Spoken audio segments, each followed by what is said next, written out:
Alô, saxofonista, tudo bem? Eu tô bem também. Eu sou o Thiago Oliveira, editor aqui desse canal, e no Desmistificando de hoje, o Pablo vai falar um pouquinho sobre alguns mitos, alguns boatos que rolam por aí sobre embocadura no saxofone. Se você tem dificuldade na sua embocadura, ou até mesmo quer melhorar a sua execução no instrumento, essa aula é pra você. Então, sem mais delongas, vamos pro vídeo. Fala pessoal, a gente vai falar hoje aqui sobre embocadura, né? Qual é a embocadura correta, certo? E a resposta para isso é uma resposta simples. É a embocadura que funciona. Pablo, pelo amor de Deus, embocadura que funciona? Como assim? Vou falar para vocês.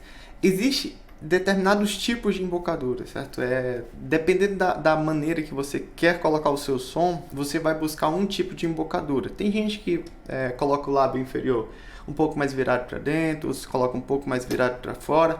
Isso se dá por uma questão estilística. Dependendo do estilo que você toca, dependendo da sonoridade que você quer, você vai buscar um tipo de adaptação para sua embocadura. Isso é muito claro. Mas o que acontece quando a gente trata da base, quando a pessoa está começando o saxofone, o que é mais viável para ela fazer? O que eu passo hoje é uma embocadura que eu chamo de embocadura de base. E o que eu vou passar para vocês aqui hoje é essa embocadura de base. Se você está iniciando do saxofone, muito provavelmente essa dica vai te ajudar muito. Mas caso você esteja já num âmbito mais profissional, o que eu posso dizer para você? A embocadura é um fator determinante para a nossa sonoridade, claro. E você vai adaptar ela de acordo com a sonoridade que você quer. Se você quer um som mais escuro, mais pro clássico, você vai ter um tipo de embocadura. Se você quer ter um som pop mais brilhante, você vai ter um pouco mais de vantagem se você tiver embocadura X ou Y, certo?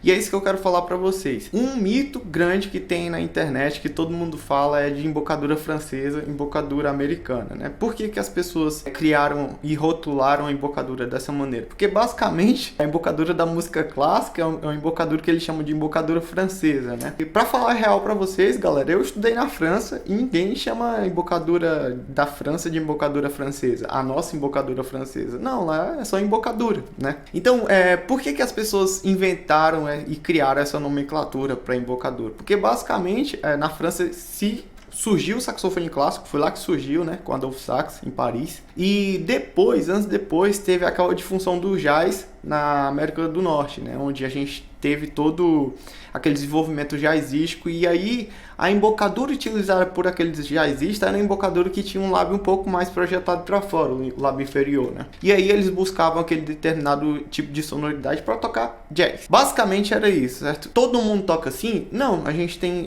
bons exemplos, certo, de saxofonistas que tocavam o jazz com a embocadura do clássico e funcionava super bem. E enfim, no decorrer da história a gente vem adaptando a nossa embocadura em busca daquela sonoridade, enfim, mais brilhante, mais projetada, que é o que a gente encontra geralmente na música, enfim, popular. No caso do clássico, como o clássico ele surgiu na França, geralmente certo, alucino que as pessoas tenham colocado essa ideia, a embocadura francesa. Só que não é embocadura francesa. Embocadura é embocadura e ponto. Ela tem determinados tipos de características, certo? Por conta disso, né? Surgiu na França o saxofone clássico e, enfim, as pessoas colocaram aqui no Brasil esse rótulo, né, de embocadura francesa e embocadura americana, só que isso não é falado fora do Brasil. É falado embocadura francesa, embocadura americana aqui no Brasil, porque as pessoas, enfim, aí pela internet rotularam assim, né? Mas eu não considero a embocadura clássica uma embocadura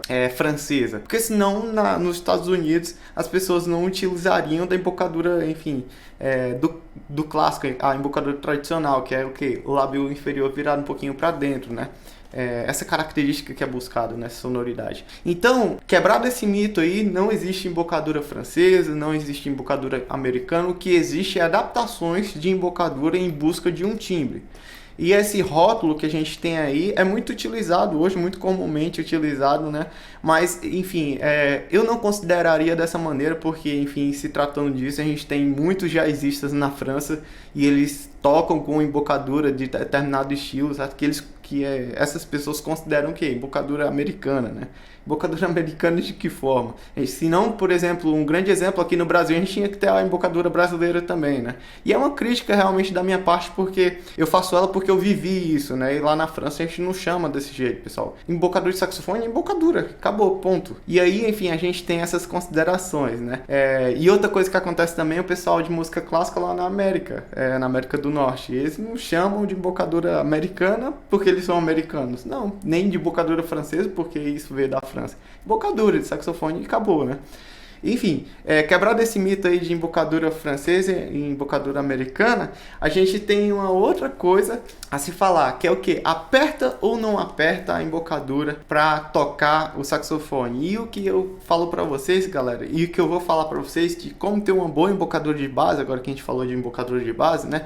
É isso. Aperta sim, certo? Principalmente, por exemplo, se a gente vai tocar uma parte que exige mais, certo? Daquela pressão ali, e a gente está buscando aquela resultante sonora, né? Tem gente que quer buscar um pouco mais de brilho ali na hora de tocar, e aí acaba apertando um pouco mais para ganhar aquele brilho. Ou o contrário acontece também, deixa mais solto para ter um som mais, enfim, aveludado, colocando o lábio inferior aqui mais para trás, que o pessoal chama até de a técnica de subtônio, né? Enfim, mas se tratando de apertar ou não, aperta ou não, pra mim, eu acredito que existe uma pressão. Agora, o que a gente tem que falar é de aperta de mais ou aperta de menos. E aí que eu vou falar pra vocês. Apertar de menos seria isso aqui, ó. Tô fazendo pressão nenhuma. E aí, qual que é a resultante disso? A gente não faz a palheta vibrar. Por quê? Porque o ar ele passa direto. A gente não tem pressão. Então, a gente já quebra aí. Tem gente que fala, não precisa apertar para tocar o saxofone, a embocadura, né? E sim, precisa, um pouco de pressão, né? Então, se eu aperto demais, o meu som ele vai ficar crispado, certo? Um som meio espremido. Então, ficaria isso aqui, apertar demais.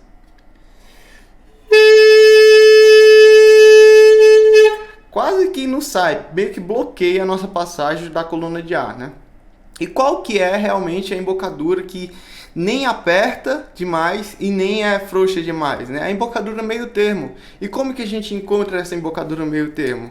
Fazendo, enfim, um exercício tipo deixar o som realmente frouxo e apertando aos poucos. E aí no feeling, certo? Na pesquisa, na percepção da gente, que a gente tem que ter, a gente encontra uma sonoridade que é uma sonoridade ideal, certo? Nem muito apertado e nem muito sem pressão, né? Que seria isso aqui.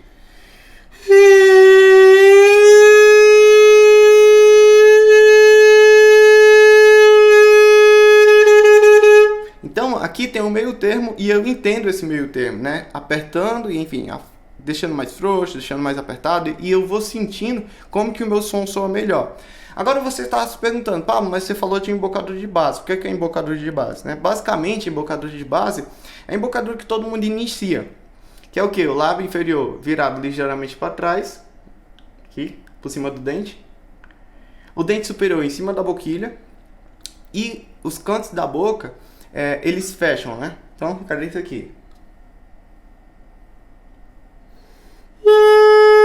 Pronto, isso é uma boa embocadura de base. Simples demais, né? São 3 passos apenas.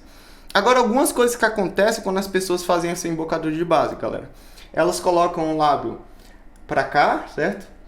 Em cima do dente. O dente em cima da boquilha. E aí, esse lado aqui de cima, para deixar esteticamente mais bonito, as pessoas fazem o quê? Eles meio que viram o lábio um pouco. Não por baixo do dente, mas aqui, certo? Então fica isso aqui.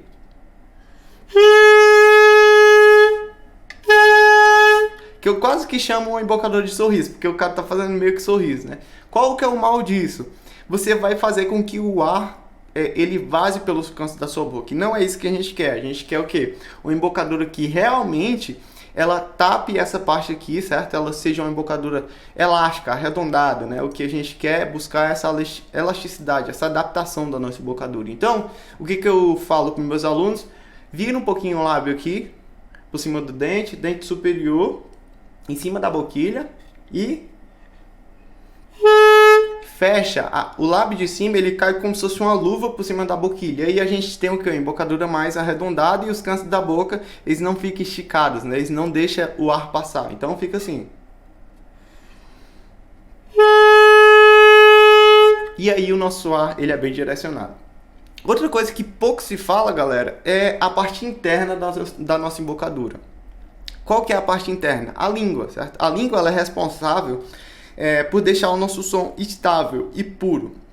Só uma cavidade bucal realmente bem colocada, bem postada, certo? A sua língua alta ou baixa é capaz de te dar determinado tipo de sonoridade. Mas o que muito comumente acontece é que a galera toca dessa maneira aqui, ó. Muito frouxo o som, né? Tá muito baixa a minha impostação, certo? E isso faz com que o meu som ele fique desagradável na hora que for tocar. E qual que é o ideal? O ideal é a gente entender sobre as cavidades bucais, né? Uma coisa que eu faço com os meus alunos e passo para eles, uma dica, é de você pegar a forma O, depois tocar com a forma U, depois tocar com a forma I, que é o quê? Basicamente a língua baixa, média e alta, né? Dentro dessa característica, o que eu falo para os meus alunos é que a melhor forma que tem para a gente começar uma boa base da nossa embocadura é o quê? Você soprar dizendo I, que a nossa língua ela tá alta e a nossa coluna de ar ela é bem direcionada para dentro do nosso saxofone. Então vai ficar...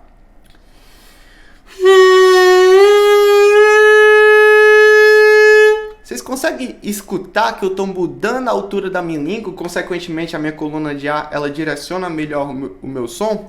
Então, isso no saxofone, se eu fosse tocar com a forma mais maior, não, né? Maior, ficaria assim.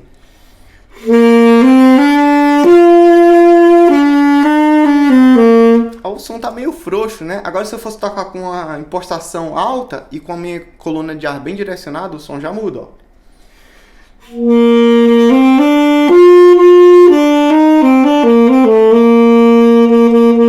Certo? Então, pra mim, uma boa embocadura de base, ela se dá por isso. Lembrando da parte externa e da parte interna, né?